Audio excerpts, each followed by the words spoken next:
Hello, everyone. Thank you for joining us today for our SAP Centric EAM webcast. I'm Jennifer Malachi with Eventful Conferences, the producers of the SAP Centric EAM conference, which is now heading into its 14th year. And we're so excited to have Fabio Biancolin, Manager, Business Process Solution at City of Toronto with us here today.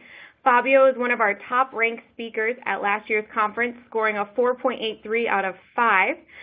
So we've asked Fabio to join us here today to share with the larger asset management community the great work he's been able to accomplish, but also so that you can get a sense of the quality of content you'll see at the 2018 SAP Centric EAM conference in Austin, Texas, next March 26th through 28th. A few things before we get started. Please note there is a chat box you can use to ask questions throughout the presentation. Fabio will try to get through as many of the questions as he can at the end, but do not hesitate to type them in as you think of them. Second, you'll want to stay tuned to the end for a special promotion that we're offering webcast attendees only. And so without further delay, I'll hand it over to Fabio. Okay. Hi there, everyone.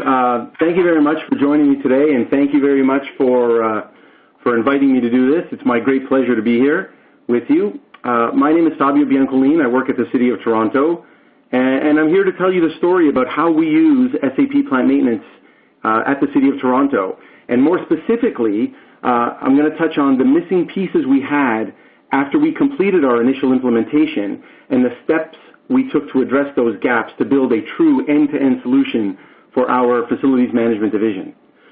So with that understanding, let's get started. And first, let me tell you a little bit about Toronto for those of you who don't know. So we're located just off of Lake Ontario, just across the border from Buffalo, New York. We're one of the most southern points in Canada, and we have a climate similar to New York. You know, we have warm summers, moderately cold winters. We are, some fun facts here. We're home to some of North America's most successful sports teams. And we also have the Maple Leafs, although they are doing a little better this year and recently. Some more fun facts. We are the largest city in Canada. We're the fourth largest in North America, just a tiny bit bigger than Chicago from a population perspective. We are ranked as the safest major city in North America. And we're home to the largest, tallest freestanding structure in the Western Hemisphere, which is the CN Tower, which you can see on the slide here. And the world's best food market, as noted by National Geographic, which is called the St. Lawrence Market in Toronto. So if you're ever down here, check it out. So we are the largest municipal employer in Canada. We have over 33,000 full-time staff. We're a big organization. We have an operating budget of about 10.5 billion Canadian, about 8 billion US. And we have 44 divisions, each running like an individual business, everything from transportation to paramedics, fire, police, social services, children's services. So we have all of these distinct lines of business, and everybody is fighting for a slice of the pie, which, you know, makes it challenging when you can't always do the thing you want to do because there's limited resources to go around. So, I mean, we're a big city, and we have, big city problems. So a little bit about me and my team. I'm the manager of Business Process Solutions. I've been working with facilities management now for 17 years. My team, who are actually the real geniuses behind all of this, are mostly SAP functional analysts. They specialize in plant maintenance and real estate. And we are all about process improvement. Technology comes second, but we use technology strategically to solve business problems. But we are a business team, not an IT team. And our clients are facilities operations, real estate services, and parks, forestry, and rec. But our biggest client is facilities, and that's who I'm going to tell you about today. So a little bit about my client. They do about 40,000 work requests a year, and in March of this year, when I first drafted this presentation, that number is accurate. It's gone up since then, but we're still in that same range. We serve about 80 client groups at about 1,100 distinct locations. We do approximately a 50-50 mix of internal and contracted work, and we do about $30 million in work order costs annually. So very, very quick history. In 2003, the business identified a need for a work management system. After looking at, the various options and the investment we had already made in SAP, the choice was to move forward with SAP. We went live in 2006 with plant maintenance. And we got, the win that was expected, right? SAP is a proven and stable system. It has excellent integration right out of the box with HR, financials, procurement. We saved some duplicate data entry, right? Enter it once and leverage it multiple times, standard SAP stuff. And of course, we have one version of the truth, which of course made the implementation a success. However, when we did a post-implementation review in 2008 to find out really how well did we do, what we found was that the win was not quite as big as we hoped it would be. We delivered a system, a new work management system, but we didn't deliver an end-to-end solution for the business. So we really didn't automate a lot. We saved some staff time, but not a lot. There were still a lot of manual processes going on. We didn't really improve work management processes. They were still mostly paper-based, except for the piece in SAP. And because of that, because there was so much paper floating around, there really wasn't that much improved accountability. Okay, so what do we do? So we did an assessment. We met with everybody who would talk to us. We met with senior management. We met with managers, supervisors, frontline staff. We talked to everybody about, what's working for you, what's not working for you after we had completed this. And then we took all of that, and the senior management team, to their credit, they're an experienced group. They had come up through the ranks, and they really knew the business well. They had a vision of how did we need to operate. So they took all that feedback, and we worked together, and we came up with this vision of what does the end product look like when we're done this transformation. That was a really important step, because then what it allowed us to do is take all the pieces that we needed and lay them out in a roadmap. And that's what we did. We laid the pieces out one after the other, and by laying that out, it minimizes the number of detours and rework that we had to do. So then we got to work. Now, the principles of this transformation. SAP is our system of record, right? We've invested too much in there to not run that way, to run with a third-party system that's bolted on. We always look to SAP standard first, but only if it makes sense.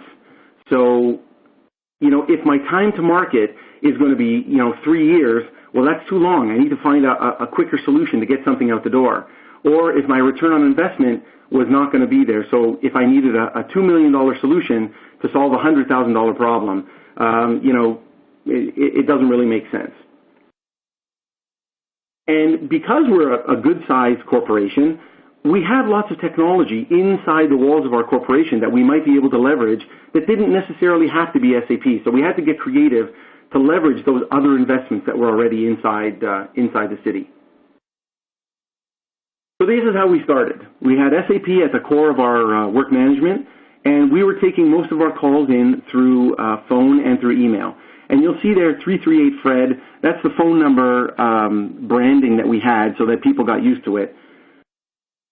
So on the intake, we said, okay, there's got to be a better way. We have to free up people from the phone. I mean, if we're going to really modernize our organization, we need that capacity. And, doing phone calls is maybe not the best use of staff's time. So we looked around and said, well, what does everybody else do? Well, everybody's pushing towards self-serve.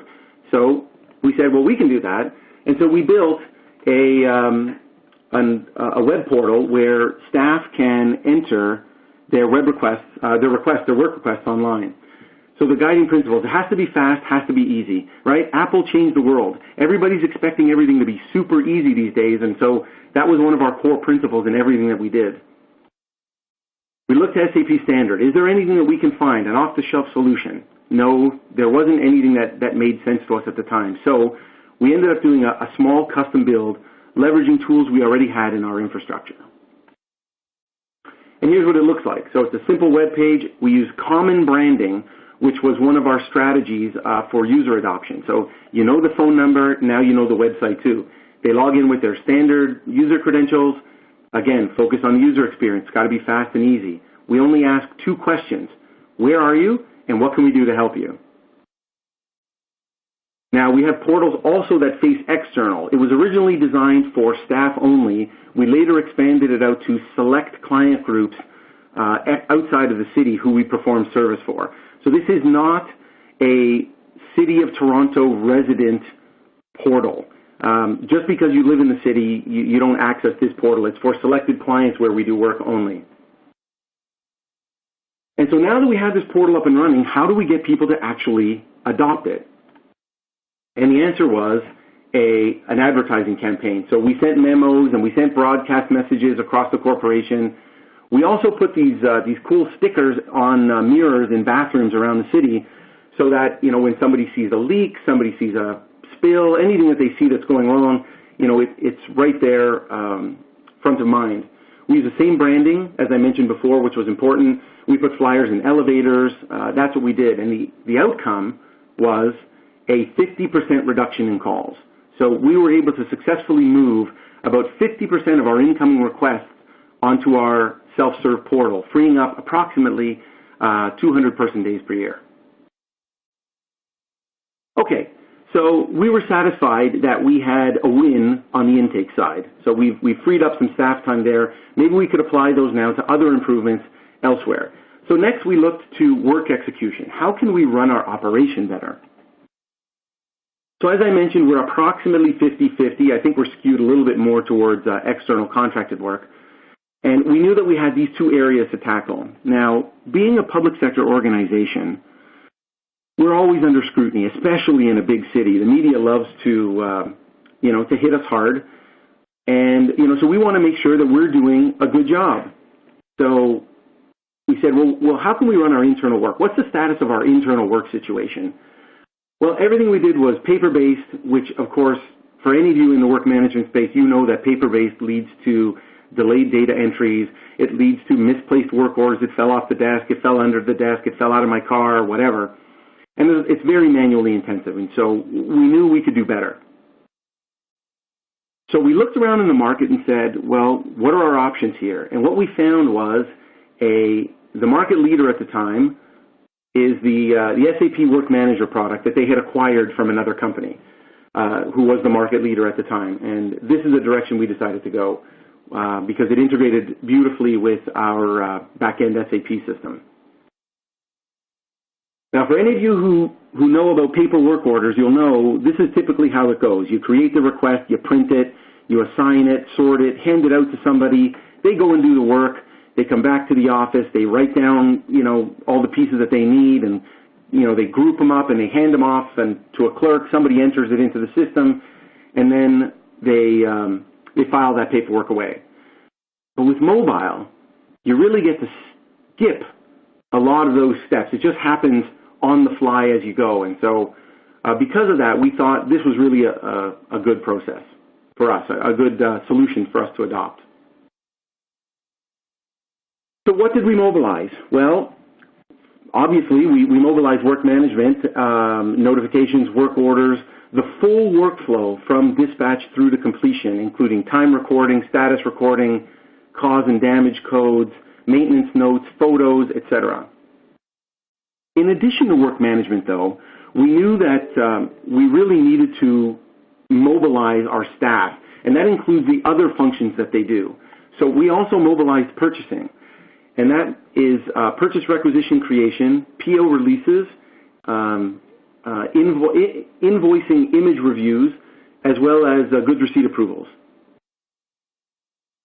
We also mobilized credit card transactions. So for those staff who had a corporate credit card, they're out at a site, they're doing a job, they don't have the parts that they need, but across the street is a Home Depot, a Lowe's, a Rona, whatever, even a local smaller supplier. They can just walk in there, buy the one sheet of drywall that they need rather than traveling across the city to our contract site, and they can purchase that on a credit card, and they can process that credit card transaction right into the work order. They can take a picture of their receipt, attach that, and it goes right against the work order on the spot, fully electronic. And we also created functionality for asset data collection. Now, we could do better from an asset management perspective. Everybody has the opportunity to improve. We certainly can. And one of the areas we want to improve in is asset data collection. So rather than going out with a clipboard and writing it down, or going out with a laptop and and entering the asset data in Excel and then later updating it. We actually built functionality in the app where you can go out to the site, tag a piece of equipment, scan the tag, and enter the asset data right there in the app and have it flow back as an SAP equipment record on the spot. No intermediate steps, just straight into where it needs to go. So that was our work order project scope. So what you're looking at here is what a supervisor would look at on their iPad. So our supervisors have this larger view of the work order system because they have so many functions that they need to perform. So what you're seeing here is they've got their work orders down the left side. When they click on a work order, it appears on the right side in the work order details window. And you can see there that there are little tabs. There's the details, the operations, the partners, the attachments, and down below you've got the notes. Now, we knew that a key critical success factor for us was going to be getting our supervisors out from behind their desks. As I mentioned, we have 1,100 sites that we manage, and you just can't manage it all from behind the desk. You got to be as mobile as possible. So supervisors can now dispatch on the fly wherever they are. So they click on the little dispatch button at the bottom. Oh, pardon me. So this is standard functionality is work order and notifications. And we built this custom functionality, dispatching, searching, assets, and purchasing. I already mentioned that in the last slide. When our supervisors want to dispatch, they click on the little dispatch button at the bottom, and it takes them to the operation screen for that work order. We dispatch at the operation level. Now, for those of you who don't know, an operation represents a step in a work order. So we don't actually dispatch entire work orders. We dispatch steps. And the reason is because a single work order could comprise multiple trade groups. So the example I like to give is, you've got a leaky pipe behind a wall, the drywall is all soaked and broken. Somebody goes out there, a carpenter goes out there thinking, there's a drywall problem. They cut it open and realize, no, it's actually a plumbing problem. So they add a task to the work order, send it out to the plumbers. The plumbers come and do their step, and then the plumbers add another step at the work order, sending it back to the carpenters to come and patch the drywall and paint. So that's why we do it at the operation level. And it's not without its drawbacks, but this is the design we decided to proceed with, and overall seems to be working well. Now, when we have an operation we want to dispatch, we click on the little green button at the bottom. It's showing you an arrow pointing to a person. We want to send this operation to a person. So we click on that, and it takes us to the dispatch screen. Now, our first choice here is, are we going to do it internal or external? So is it a piece of work that we're going to send outside? So, for example, garage doors. We typically don't do garage door repairs. We send those out to experienced vendors who know that product extremely well. But for some things, we can do the work internally. So in this example, I'm going to dispatch it internally. And what you see down at the bottom here is a work center.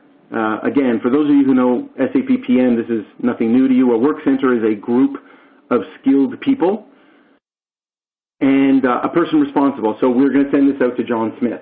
And bingo, we're done. We click our done, and we're finished.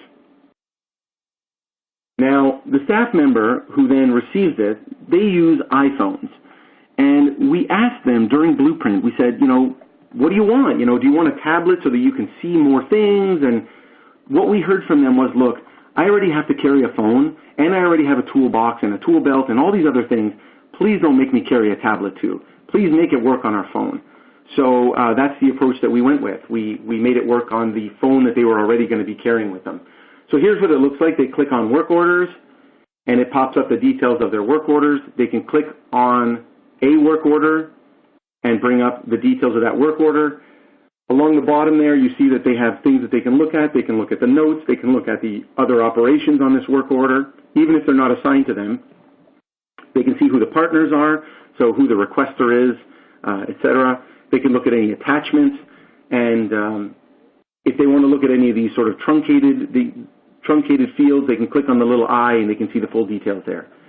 So they click a few other buttons and the work order gets started. And what that means is for this operation, the clock starts ticking for them. So they go out and they do the work, and when they're either done for the day or done completely, they begin our guided closeout process. And this first question that they're being asked here, is your work complete? Basically is saying, is your operation totally complete? Like, is there no more work for you to do? Or are you just finishing up for the day and, you want to go home, or you're going to go off to another work order? So if they're done for the day, they would pick no. The work is not complete, but they just want to close out for today. They would enter their time. The work order would go back into hold status, and then they could resume that work order tomorrow or when their parts came in or whatever they needed to do. For this scenario, I'm just going to show you assuming that their work is completely done. So they would click, yes, my work is completely done. The next question the system asks them is there anybody else who needs to come and do work here? So in the scenario I described before with the plumbers and the drywall, if I was the plumber and I just finished, I would say, yes, there is another group. It's the carpenters who need to come out and patch the wall.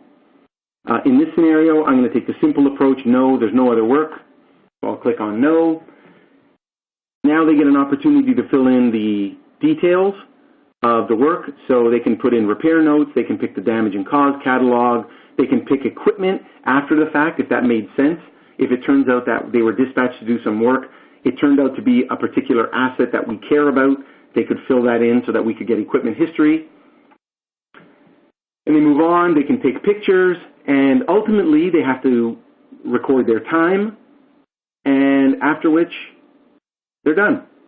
So their operation, this particular operation, is now completed, and the next time they sync their device, it will disappear from their queue. Now, going back to dispatching, I told you about if we're dispatching internally. Well, what if I wanted to dispatch the work externally? So we change that to external, and you'll notice that the fields on the screen change. Now I've got an option to fill in a vendor and an estimate.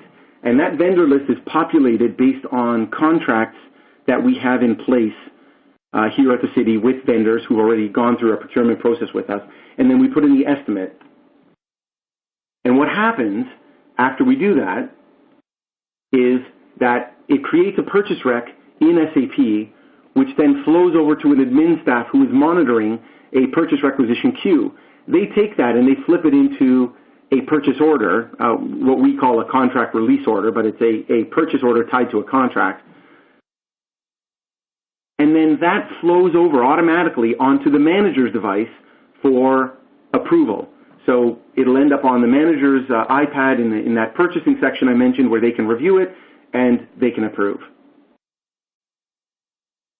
Now, that manager, what does this look like for them? So you can see along the bottom of the iPad screen here on the far right, purchase orders is highlighted. So this is the purchase order screen, and they can click on the purchase order, and the header details come up, and you can see there are 3 tabs across there. There's the header, the line items, and the attachments. They can review all of those pieces, and when they're satisfied, they can click the release button. It's fast and easy. It filters only your purchase orders, which is a problem with the way we do things in SAP here at the city. Sometimes you have to go searching for your purchase orders. This tailors it exactly to you, and you can release a PO with one touch of a button, which they're really happy with. They click that button and off it goes.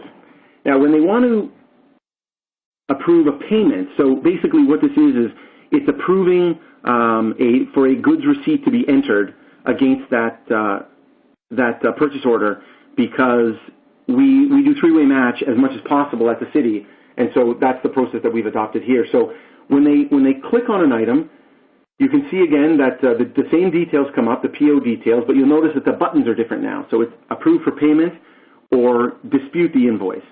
So they can see the line items of the PO, but they can also click on the attachments tab.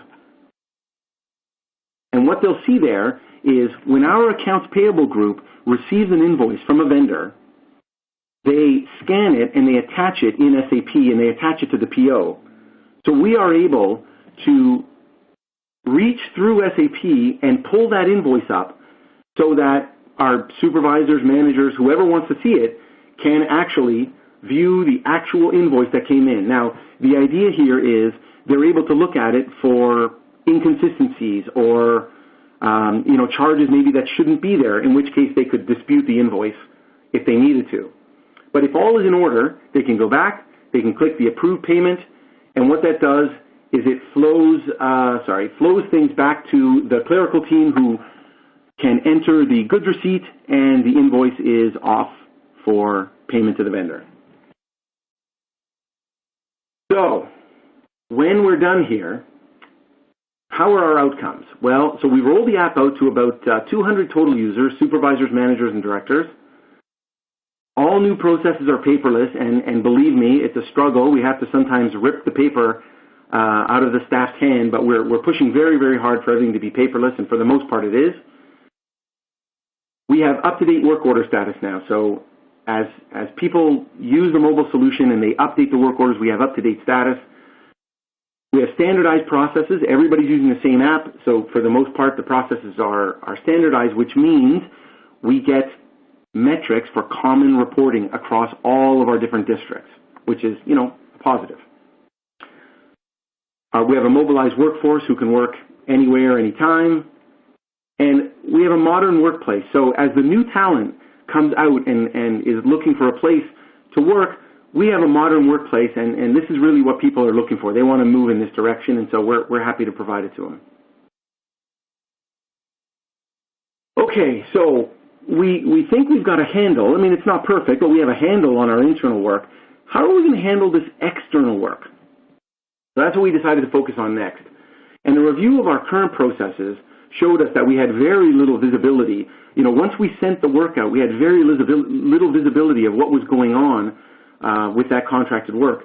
Very manually intensive, and almost no metrics data was captured, other than the final completion at the very, very end, which was weeks and weeks later. So again, we looked around and said, well, what solutions are out there? And we didn't really find a good off-the-shelf solution. So again, we turned to our friends in IT and said, hey, what can we do here? And what we did was we built what we call CSU, or the Contractor Status Update Portal. Now, when we're building this, there are some considerations that we have to take into account. So number one, it has to be simple to use.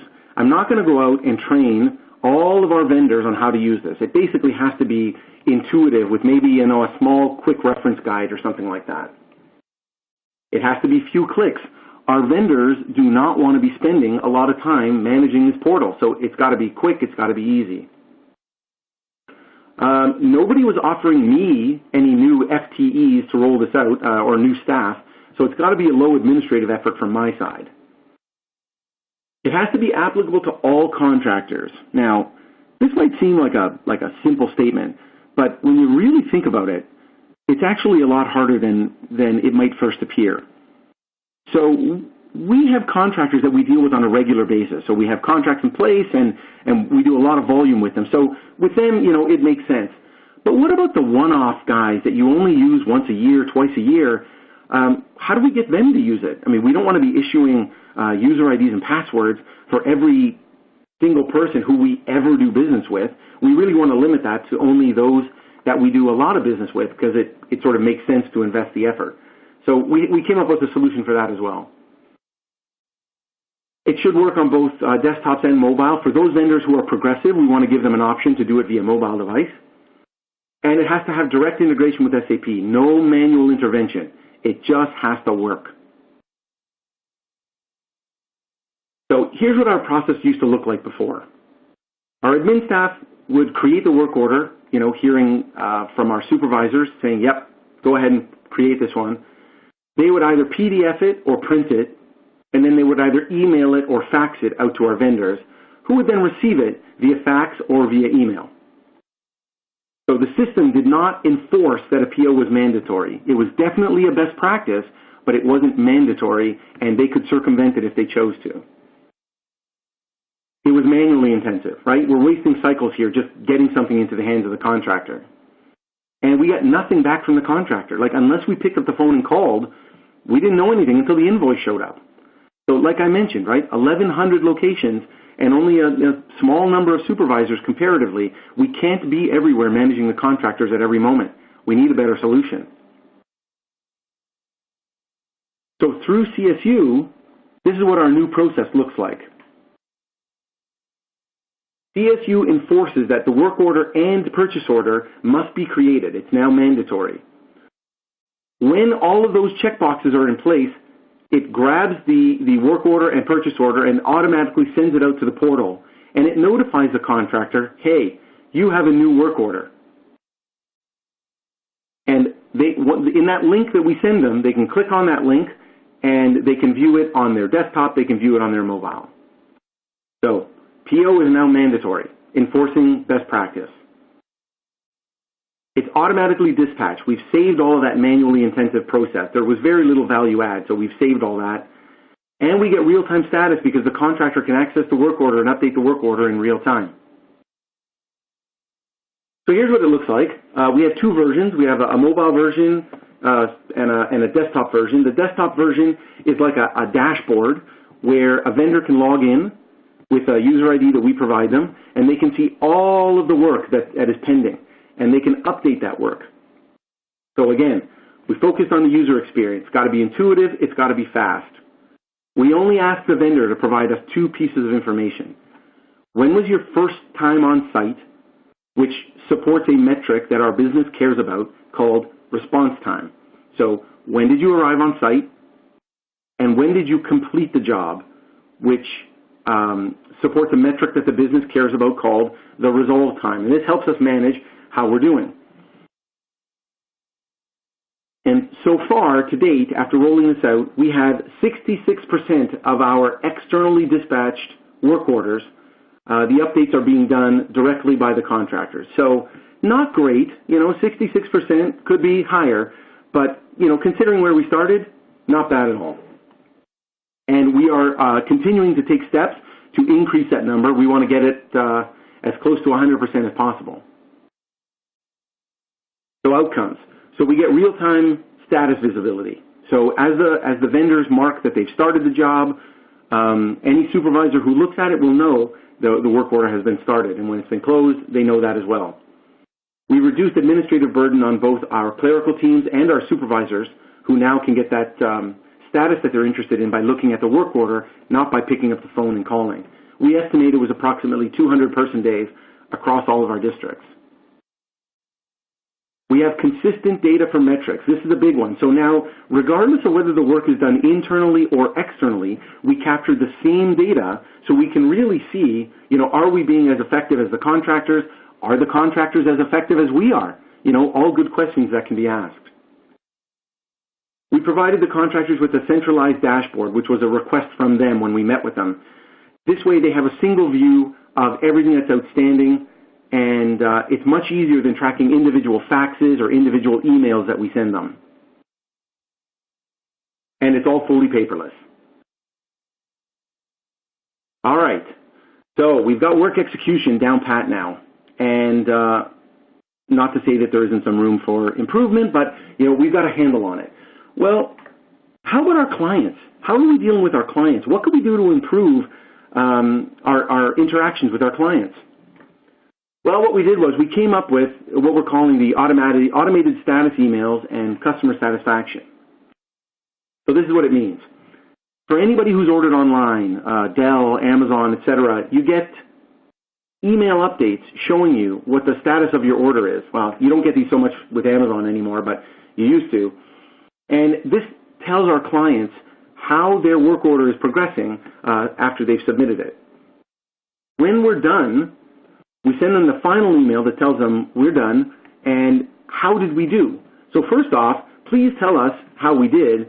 Oh, also, if you believe that your work is not completed to your satisfaction, click here and please let us know. And so that takes them to a screen where they can say, yes, I agree, my issue has been resolved, and you can close the work order, at which point it takes them to a short 5-question survey where they can tell us how we did. Or if they're not happy with the work that was done, they can fill out a short form with some reasoning as to why they believe their work order should be reopened, and that gets sent out to the supervisor who can then deal with that customer satisfaction issue. So now we've improved our interaction with our clients. We've got work execution, underway. Our intake channels are good. So how are we doing?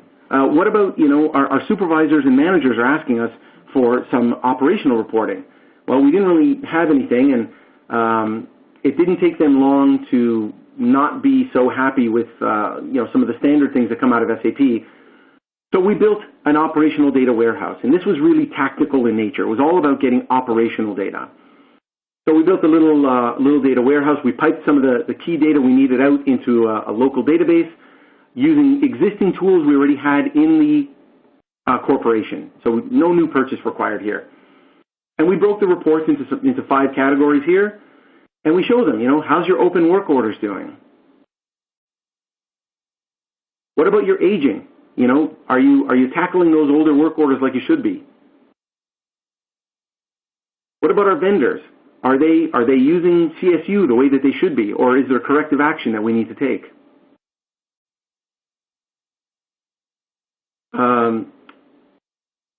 In terms of our mobile operation, are the supervisors dispatching promptly, or is there a delay in dispatch?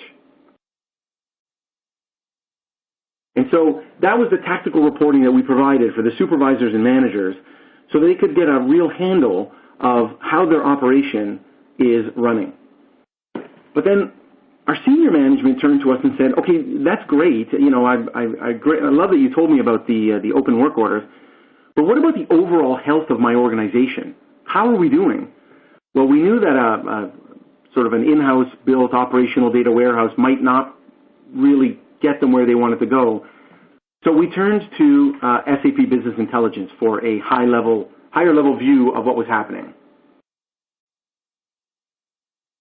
And so this dashboard you're looking at here is actually a real dashboard that's in production today. And as you can see, the first 2 boxes on the top left there, response time and resolve time, these are the 2 of the key metrics that our business cared about and promised out to our clients that we would be monitoring. We also track, a trend of our open work orders to see, are we doing okay, or are we trending in the right direction or the wrong direction? The customer survey results, we query them and we put them up on the screen so that our senior management team can know how we're doing.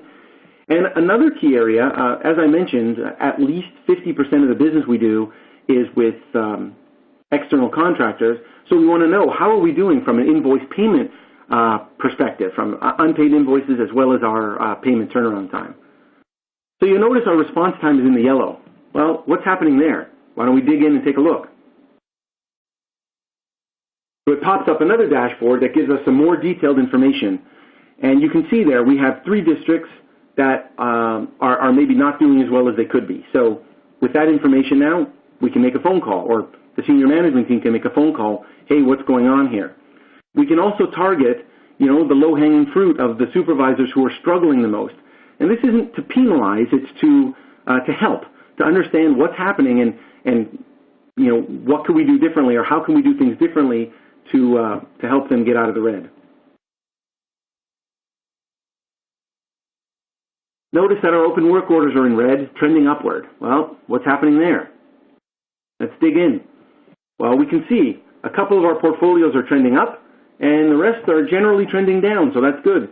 Again, it might be worth asking these 2 portfolios, hey, what's going on? Have you had a big influx lately? Did you have people who were away? Are your contractors not being responsive? There's probably a good reason behind it, but it allows you now to ask the question. It also shows work order aging, and you can zoom in on a particular district by clicking down the left side. And you'll notice our invoice payment time is in the yellow at 25 days. Well, what's happening there?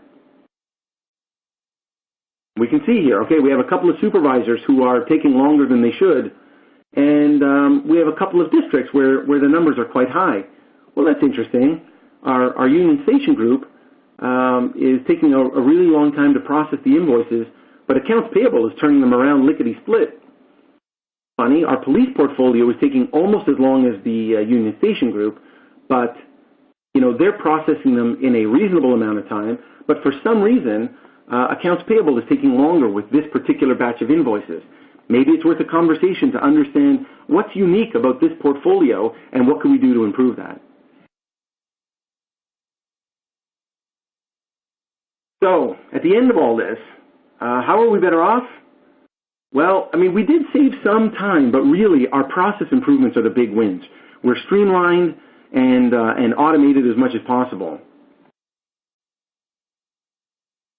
We definitely have better communication with our customers now. They have live updates, and of course, if you keep the customers aware of what's happening, it reduces a lot of noise in the system. We have timely collection of data from all of our sources, both internal and external. Internal through mobile, external through our contractor portal, which allows us to report on those metrics. And now we definitely have improved accountability because we know where everything is at every step of the way. So it really has been an evolutionary process for us, and we feel like we're making good progress. So what's next? Well, we're definitely going to focus more on preventive maintenance. Not to say that we haven't been doing it today, but we want to automate more. We want to computerize more and move it away from our manual processes as much as possible, get the system generating it and issuing the work orders. As I mentioned, we want to do more in the realm of asset data collection, and we're going to expand on our business intelligence to help feed the business with the information that they need to get where they want to go. So we've completed our assessment, we've completed the vision, we've completed the roadmap. Really, what's next for us is to do it again. Evaluate where we are today and what our next generation vision is, and to put a new roadmap in place and to move forward from there. So that's it for me. Hopefully you find this helpful, and I'd be happy to answer any questions you might have.